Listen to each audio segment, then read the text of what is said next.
They live hand to mouth, subsisting on aid provided by the immortal flames, the cost of which grows ever higher.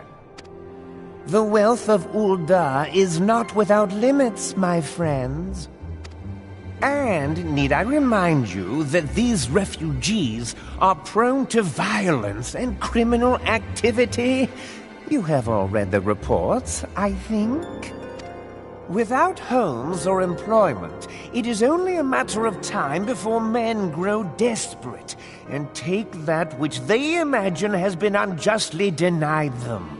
Yet, knowing this, you would have us swell their ranks. Mayhap you think the brass blades and the flames are not hard-pressed enough? Some say the chairman of the East Aldenard Trading Company passes Gil thrice daily. This may explain how he came to be the wealthiest man in Ul'dah. Or it may simply be that he's ruthless beyond reckoning. Surely the Sultanate can support the few hundred domins Lady Yugiri represents. That our resources have been taxed, I do not deny. But we are hardly in danger of financial collapse. I move that an exception be made. An exception, Your Grace? I am suddenly reminded of a similar debate some years ago regarding a number of Alamigan refugees, if memory serves. What were your words that day? Yes, the law is the law, and so our visitors remained in Little Alamigo. Mayhap our wise and benevolent Sultana would be so good as to enlighten us as to which other of our laws should not be upheld. Mind your tongue, Lolorito. My lord, I share your concern for the welfare of our great nation, but we must endeavor to take a longer view. You know as well as I that people can be a resource still more precious than Gil. Precious or not, they were never yet so reliable. And unlike those who frequent your establishment, I have no desire to gamble with my future. Ul'dah's greatest asset is, and has ever been, her material wealth. We risk this at our peril. One need only look to Teleji Adeleji's example for evidence of the danger in allowing sentiment to dictate policy. How far the vaunted Mirage have fallen, both in repute and profitability, since he began employing refugees. How I choose to conduct my affairs is not your concern, my lord. A proposal has been tabled. Given its urgency, I move we forego further debate and call a vote. To accept the Doman refugees or not. Those in favor, I bid you remain. Those opposed, I bid you leave.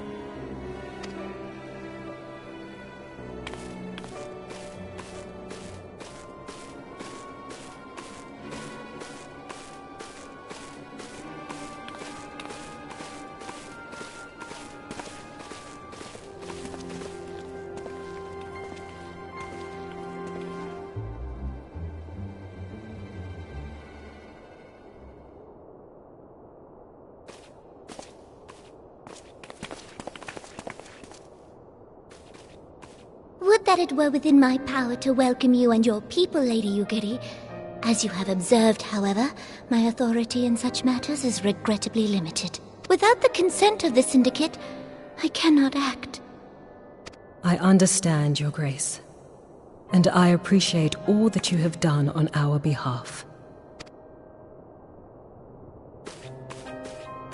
The nerve of the man! If that bastard had not forsaken the eastern trade route, Little Alamigo would now be thriving. Oh, that you should have traveled so far under such dire circumstances, only to be refused in this manner is utterly unconscionable. Pray, accept my sincerest apologies.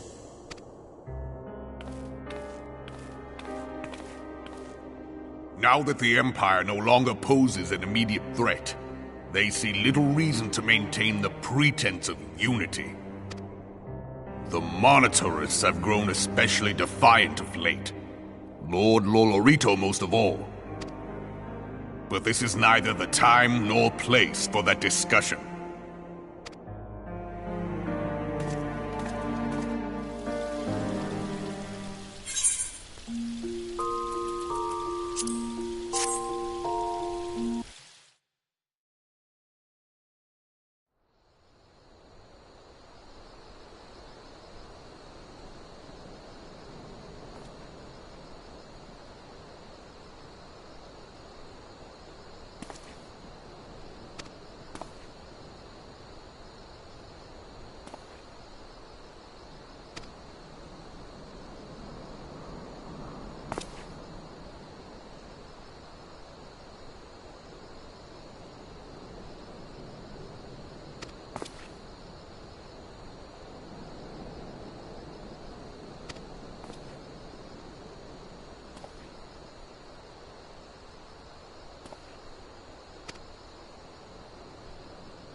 How goes the fishing? Caught anything slippery? Aye. Our suspicions were well founded. The Serpent Reavers are indeed the culprits. The plot thickens. Has there been any movement in Thanalan? It has been blessedly quiet, which is to say the Amalja are being no more or less of a nuisance than usual, summoning Ifrit with such crystals as they have hoarded. Urianger, too, reports not out of the ordinary. Then we have our explanation. Your explanation for what, pray tell? For the recent spate of crystal thefts in Thanalan, we naturally assumed that the trail would lead us back to the Amalja. Yet it did not. It led us across the sea unto Vilbrand. Vilbrand? There have been reports of increased Sahagin activity of late. Oh gods, they mean to summon Leviathan? That is the way of it, I fear. Whilst conducting our investigation on behalf of the mineral concern, we came upon evidence implicating the Serpent Reavers. With the aid of the Maelstrom, I was able to verify our suspicions. 'Tis only a matter of time before Leviathan returns to harrow the seas. But there is more. One of the Sahagin, an elder by my judgment, spoke of attaining the gift and knowledge of eternity. Ugh.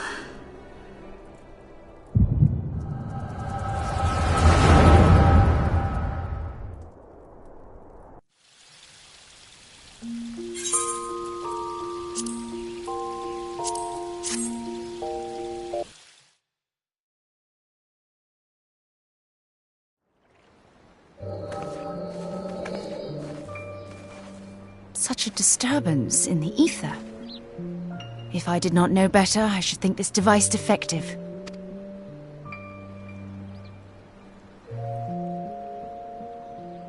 And there is the explanation.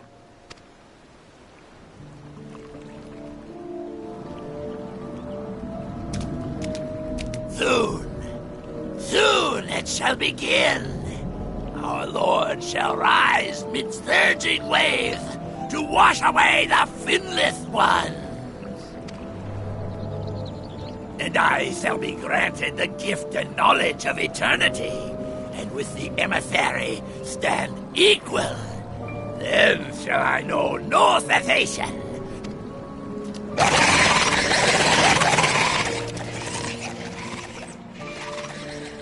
Whence comes this promise of immortality? The emissary?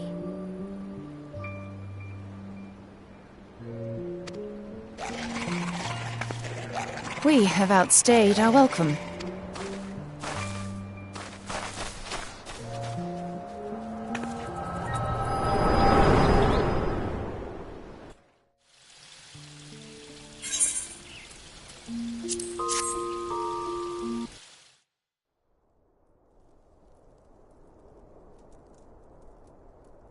The gift and knowledge.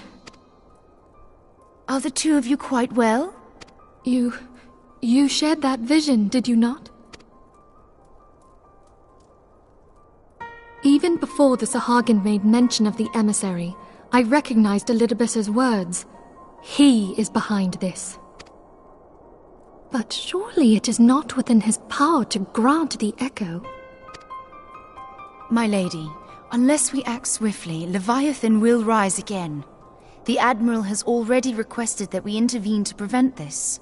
Failing that, we are to attend to the Primal's extermination. She will have our full cooperation. Let us make haste to Limsa Lominsa. I mean to play a part in this mission.